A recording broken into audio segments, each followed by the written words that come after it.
When most people picture presidential security, they imagine a wall of men in dark suits and sunglasses, physically shielding a single individual. That is a Hollywood simplification. Protecting the executive is an engineered, multi-domain system that converges paramilitary operations with advanced communications technology. This massive architecture secures national stability and the continuity of the American government under extreme duress. This architecture was not built proactively. It is the result of a reactive, century-long evolution where catastrophic systemic failures forced institutional adaptation. Presidents in the 19th century often walked without any security detail. It was the assassination of President William McKinley in 1901 that finally compelled Congress to mandate full-time formal protection by the Secret Service. Today, that protection scales across three intersecting domains: the physical tactical perimeter, the mobile and airspace infrastructure, and finally, the strategic apparatus of nuclear command. Examining these layers reveals an ultimate failsafe. It is a structure designed to prevent the decapitation of American military command under any conceivable circumstance. The first layer of defense is static and physical. The perimeter of the White House complex is engineered to stop ground-level intrusions before they reach the executive residence. This chart shows the comprehensive redesign of the perimeter. The current fence stands 13 feet 1 inch tall, utilizing heavy 2-inch diameter iron pickets. These are spaced exactly 5.5 inches apart and topped with anti-climb pencil point measures. The structural physics of this barrier serve a single operational purpose: delay. It forces a trespasser to spend precious seconds navigating the obstacle, providing the emergency response team sufficient time to intercept them on the lawn. Inside that perimeter, the tactical response escalates beyond standard uniformed guards to the Special Operations Division. The most visible unit is the Presidential Protective Division. During an incident, their protocol is strictly defensive. They are trained exclusively to cover the protectee and evacuate the area. By contrast, the counter-assault team operates with a purely offensive mandate. If an attack occurs, CAT operators advance directly toward the threat and lay down overwhelming suppression fire to neutralize attackers, ensuring clear evacuation routes. To mitigate vulnerabilities before an attack initiates, the counter-sniper team provides continuous long-range observation. These precision marksmen map line-of-sight trajectories at exterior locations to preempt ballistic threats. Physical barriers and ballistics cannot stop invisible, aerosolized threats.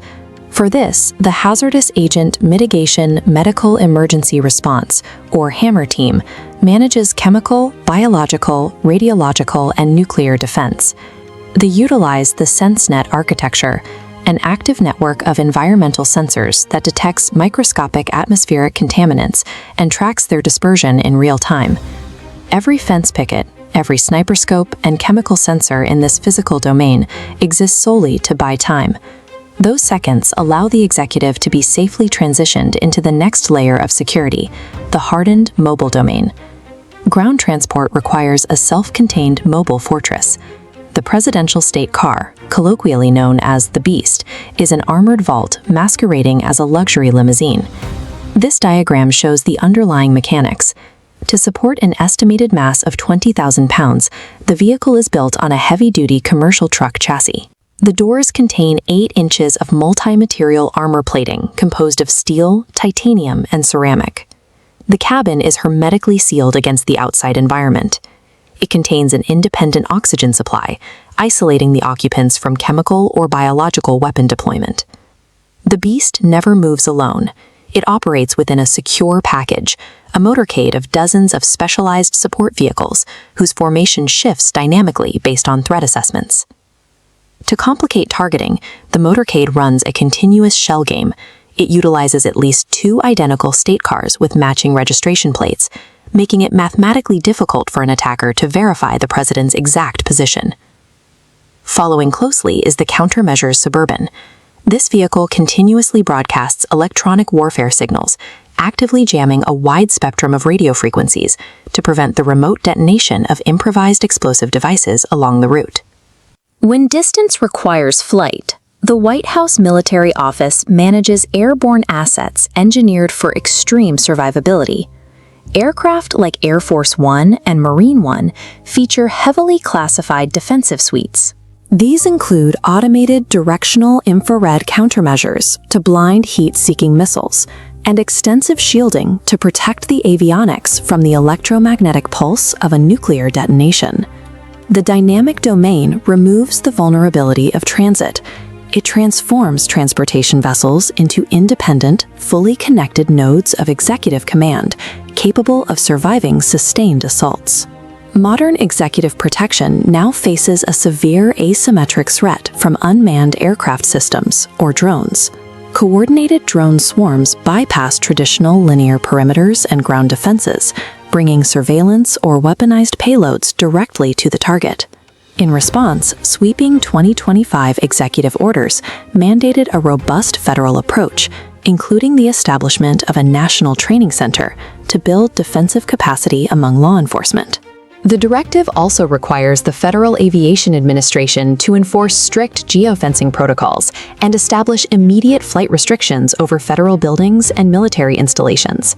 Internally, the Secret Service reorganized to meet this challenge by establishing a dedicated aviation division, shifting their posture from passive monitoring to proactive drone detection and airspace denial.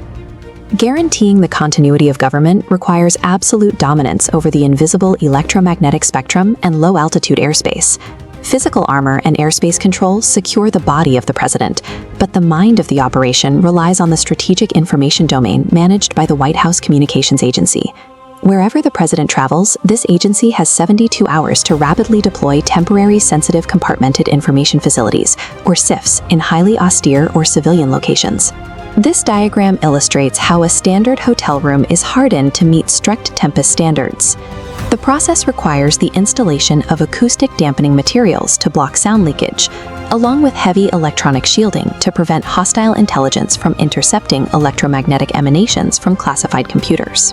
Operational security dictates strict physical access controls.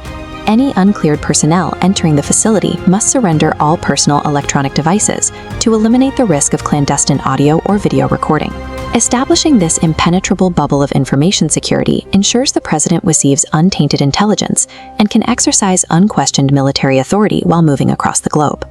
The exercise of that ultimate military authority is heavily fictionalized. There is no physical red button on a desk that instantly launches a nuclear weapon. The true mechanism of mobile command is the presidential emergency satchel, carried continuously by a designated military aide and colloquially known as the nuclear football. The heavy briefcase contains specific reference materials. The most critical is the Black Book, which outlines a menu of pre-vetted strike options developed under the single integrated operational plan. It also holds emergency procedures for commandeering the national broadcast system, alongside a highly classified ledger of secure, hardened bunkers where the executive can be evacuated. But the satchel itself cannot initiate a launch. The president carries a separate vital authentication tool, a small plastic card nicknamed the Biscuit. This chart outlines the authentication protocol. During a crisis, the president reads unique phonetic challenge codes from the Biscuit to verify their identity directly to the National Military Command Center at the Pentagon. Only after this verification will launch orders be transmitted down the chain of command through a two-person verification process. This system enforces the doctrine of sole authority. The president requires no congressional approval to order a strike. However, the order is strictly subject to identity verification and must comply with the constraints of international humanitarian law.